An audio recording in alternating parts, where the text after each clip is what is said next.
We're on a mission from God.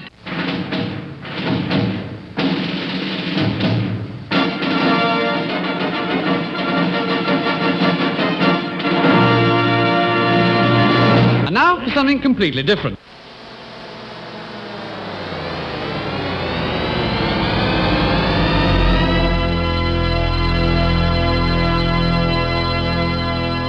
Let's get ready to rumble! Yeah, baby, yeah! This is Pastor Jolly John Lekumsky coming to you from Northfield, Minnesota, and here with me I have Pastor Tim Schaekel, who's also coming to you from Northfield, Minnesota. We're in the room together for a change, and this is Wrestling with the Basics. Tim, we're doing a series on Revelation. Again, we appreciate having you with us because I know this is something you've done a lot of research on. But before we do it, I have a question I've been wanting to ask you. I haven't asked you before now because I know elections were coming up, and I didn't want to get political, but the elections are over and done with now, so I kind of feel free to ask this. Tim, what's your opinion about vegetables, Tim? Well, do you have an opinion on I'm not very fond of vegetables. I prefer fruits. You prefer fruits? Okay. Yeah. Which, in previous episodes, we discussed that that's what God started with, was the fruits, right? Yeah, He said right. you may eat of every fruit. Yeah. It was only after the fall that they started having to plant stuff in the ground. Now, when you say you're not fond of them, but you are really, aren't you, Tim? You're like me. I'm pro-vegetable. That's why I don't eat them. Right, exactly. Yeah, I am concerned for their well-being. Exactly. It's a well-known scientific fact that, like, if vegetables are encroached upon, like if a rabbit's coming up to a carrot patch, they will actually manufacture a chemical so that they taste bad. And I'm thinking, well, they don't want to be eaten. Well, that's, I don't think I should. It's fine by me. Exactly. Thank you, Tim. Well, good. I was concerned. So we're on the same page That's here. right, yeah. Excellent. On the other hand, now, because I don't think people want to talk about the vegetable issue because it's a pretty sophisticated thing. It's not as simple as. So, for example, will you eat vegetables, Tim, if they, like broccoli? We'll pick out one vegetable. Will you eat broccoli if it has a creamy cheddar sauce on it or a nice béarnaise sauce? Will you eat that? Right, because I like béarnaise sauce and I like cheddar creamy sauces, yeah. And again, because it tastes good, right? Yeah. And obviously, if it tastes good, then God would want us Exactly. to eat it. All right, well, good. I just felt we needed to declare our position on that. Yeah. So Tim and I are both pro-vegetable. That's right. Now, on to something that actually is we hope it's more worthwhile. We've been doing the whole thing about Revelation. And of course, I've been excited since our last recording because we're going to talk about the Great Prostitute. What makes her so great, Tim?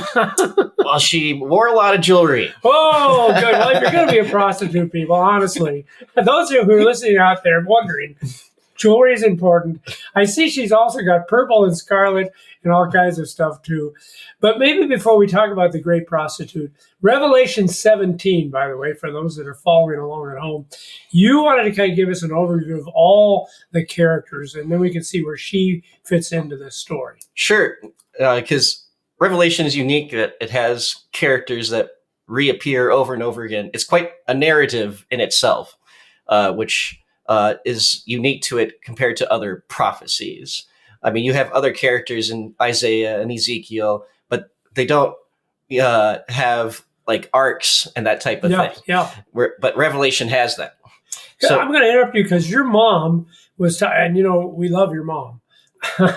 Sure. And she was commenting on that she really liked your approach to that you were talking about. It's almost like a movie.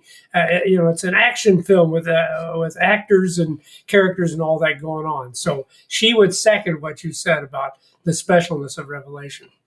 So some of the characters, you have God, who is, the Father, the Lamb, who is, the Son, and Jesus, and then the Spirit. So God's there. Got the and then, Trinity. Okay. Then opposed to him is Satan, who appears as the dragon. Okay. And then you have below God are the angels, and they sing and they carry God's throne and they speak for God.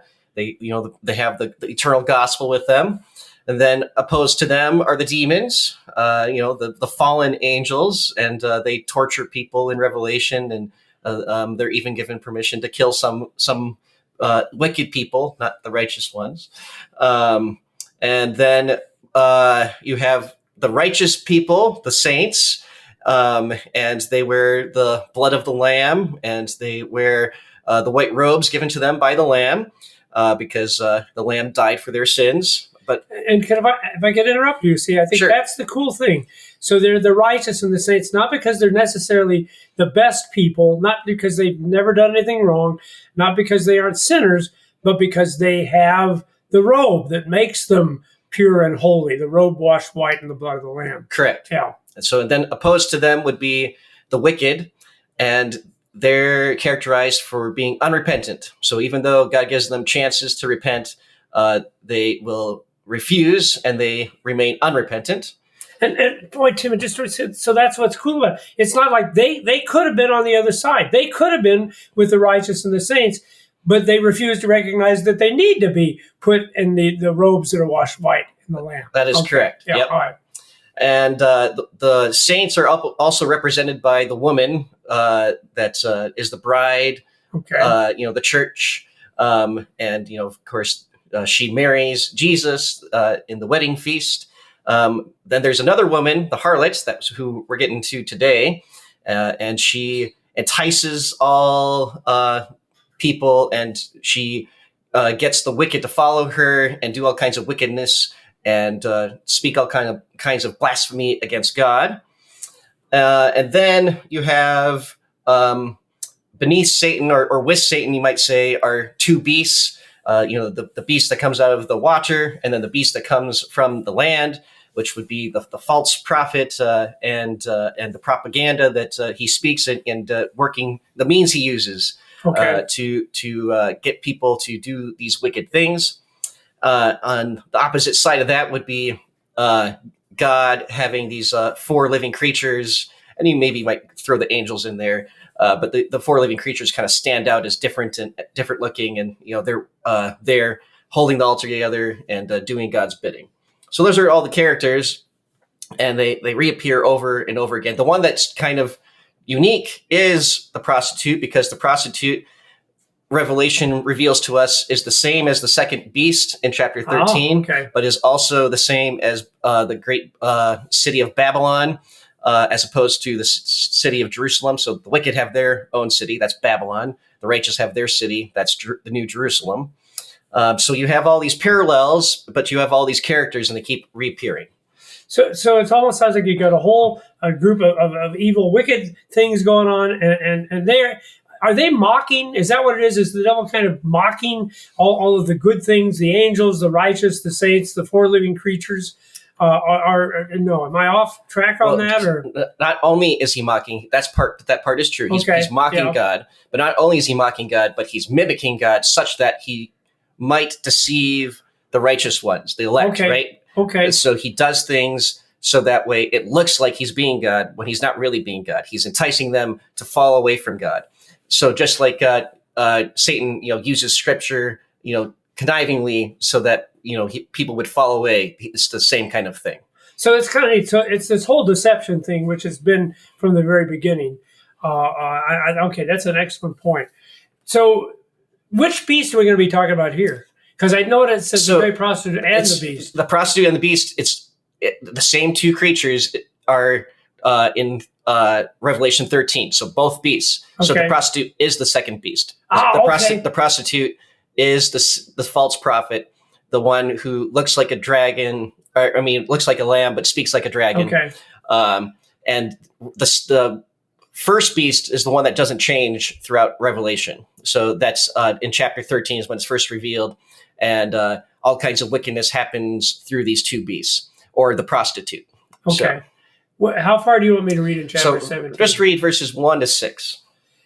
Then one of the seven angels who had the seven bowls came and said to me, "Come, I will show you the judgment of the great prostitute, who is seated on many waters, with whom the kings of the earth have committed sexual immorality, and with the wine of whose sexual immorality the dwellers on earth have become drunk." And he carried me away in the spirit into a wilderness, and I saw a woman sitting on a scarlet beast that was full of blasphemous names. And it had 7 heads and 10 horns. The woman was arrayed in purple and scarlet and adorned with gold and jewels and pearls, holding in her hand a cup full of abominations and the impurities, of her sexual immorality. And on her forehead was written a name of mystery. There it is, Tim. Babylon, the great mother of prostitutes and earth's abominations. And I saw the woman drunk with the blood of the saints, the blood of the martyrs of Jesus. And man, Tim, I hope you can offer some explanation, because that is confusing to me. All right. Well, let me give some highlight, and then you can ask your questions. Okay. John. Okay.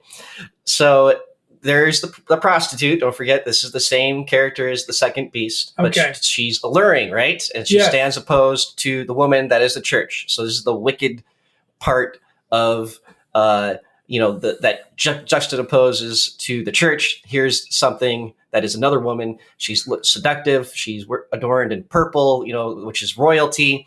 So she's acting like a queen or a king, so to speak.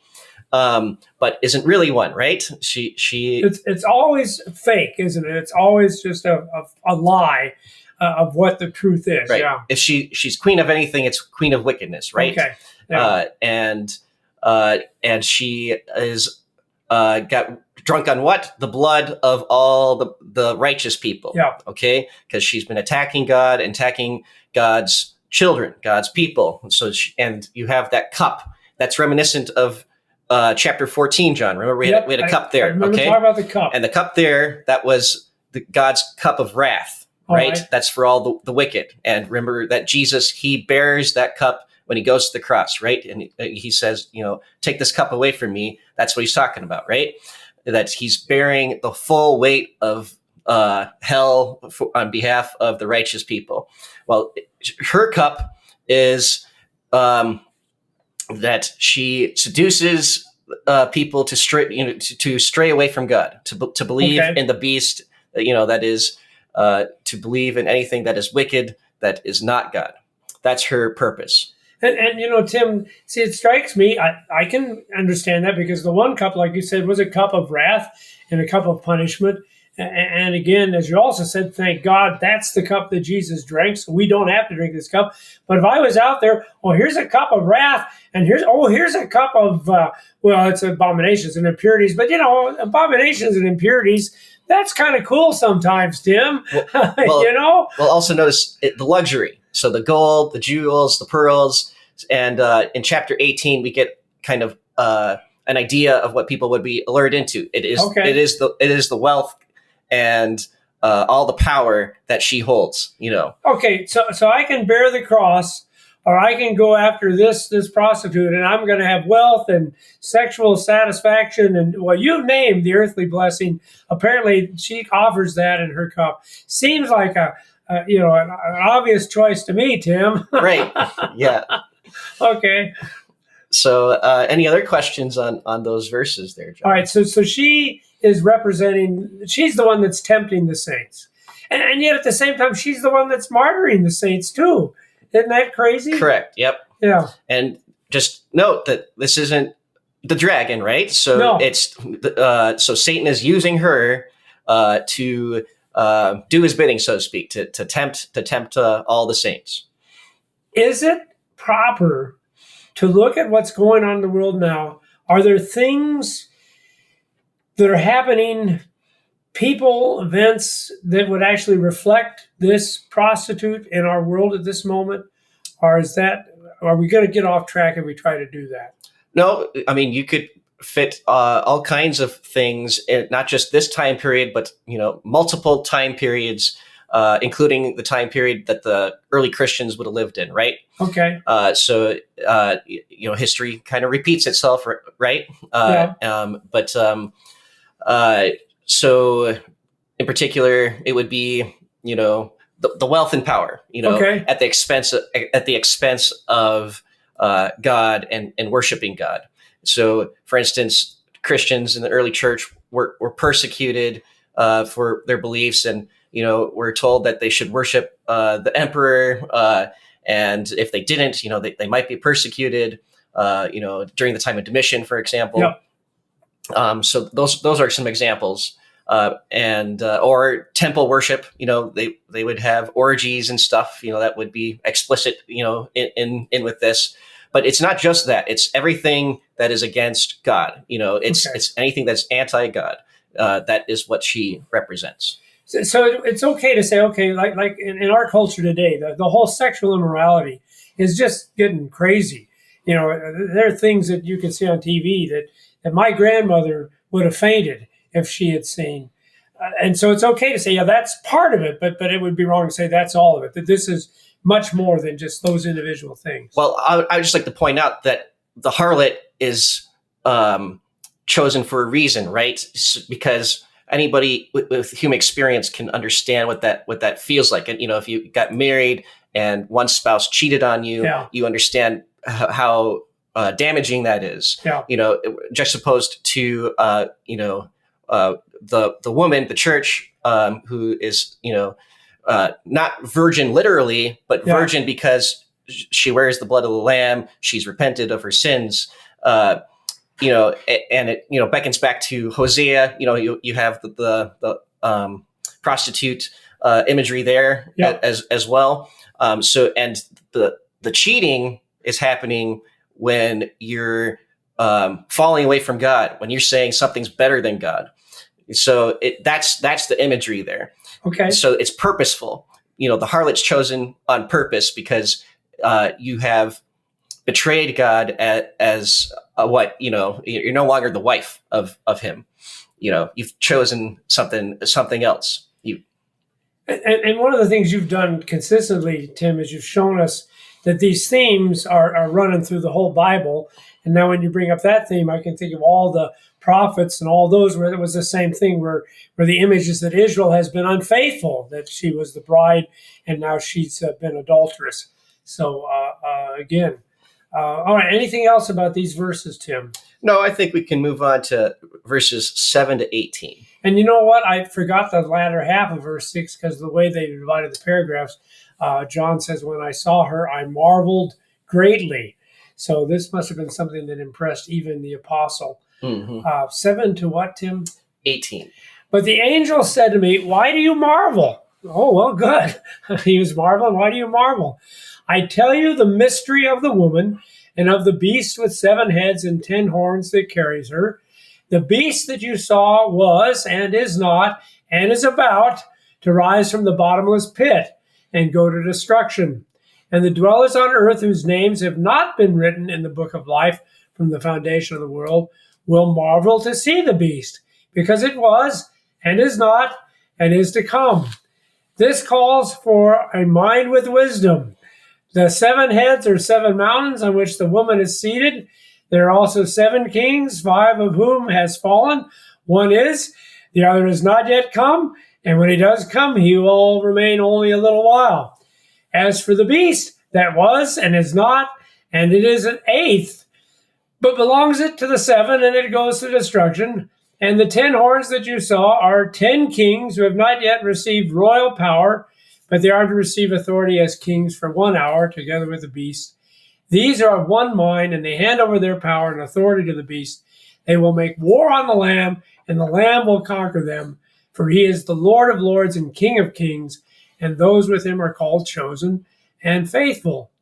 And the angel said to me, the waters that you saw where the prostitute is seated are peoples and multitudes and nations and languages. And the 10 horns that you saw, they and the beast will hate the prostitute.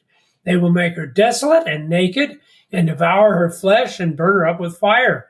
For God has put it into their hearts to carry out this purpose of being one mind and handling over their royal power to the beast until the words of God are fulfilled. And the woman you saw is the great city that has dominion over the kings of the earth. And it said something right here, you have to have wisdom, and apparently I don't, because man, this calls for a mind of wisdom. I am confused, Tim. Can you, especially this ending part where I thought these were the evil people and now they've turned on their own? Right. All right. Well, so one thing at a time. First, it reveals to us what the waters were. Okay. Yes. That was in the first 6 verses that we read. Okay. Yeah. And so she's on the waters and is telling us that those waters are the people who were seduced by her, right? Okay. All right. So that's what that represents. They're the wicked, so to speak. Yeah. Okay. And I forgot, we should have noted that she's in the desert. She's in the wilderness. Okay, just like the other woman was too. Right. But for a different purpose, right? For the church, that's her time of testing. Just like Jesus is tested in the desert, the Israelites are tested in the desert. For her, though, it's reminiscent of the idea that demons were, supposedly in the desert, right? That she partakes of the wickedness. So in a way, she's actually the one doing the testing then. Right. She's the one doing the testing. Correct. So anyway, then we have all these kings and kingdoms, right? Oh, yeah. First, there's those 7. And just in short, there's no satisfying representation of these. Okay. I feel better. I feel better. Okay, good. However, many perceive those first 7 to be, the 7 hills of Rome. Okay. Because that would be easily recognizable to the early church. At least that would be a partial fulfillment. Okay. On the bigger picture, though, who knows? Okay. But what's important is that they're all working together. And we have some kind of human interactions that, the beast is working through means, through these evil kings, and they're all giving power to her. And what happens in the end is that evil turns on itself, right? They destroy the harlot in the end. They kind of, turn against her. So evil turns against evil in the end. It's like any action movie, right? You have all these wicked people, mobsters, and they whack a guy, so to speak, because they were going to turn him in, that type of thing. So evil turns on itself. That's kind of what's happening here. But they give, this kind of exchange of power, and the power is being used for what purpose? To thwart God and his chosen people. So that's the idea there. Any questions, John? Well, I just want to say I really like that idea that the evil turns on the evil, because I think that's how God punishes evil. He just lets it be evil. Lets it do it. I think of how he punished Pharaoh. He just let Pharaoh be hard-hearted. And Pharaoh brought all of this misery and all this suffering upon himself and upon his people. So I think that's a neat theme, and that is exactly, and it fits a God of love and mercy, because he doesn't really want to do evil to anybody. But if you don't want to repent, if you don't want that blood on you washing you clean, then I guess you'll suffer the results of that. And God doesn't even need to lift his finger. It just happens. All right, what else here, though, Tim? Go back to the very last couple of verses there. Yeah. And the woman that you saw is the great city that has dominion over the kings of earth. Okay, that's allusion to the next chapter, because the great city is Babylon. All right. So you have the prostitute as opposed to the woman, Babylon as opposed to the New Jerusalem. So you have the wicked city, and the wicked city is a place of where all the wickedness happens. But all the wickedness brought all that wealth and power, and the prostitute is destroyed quickly, in a moment's notice, so to speak, and she's burned to a crisp, and everybody marvels at her destruction. So that's what happens next. Are we going to deal with?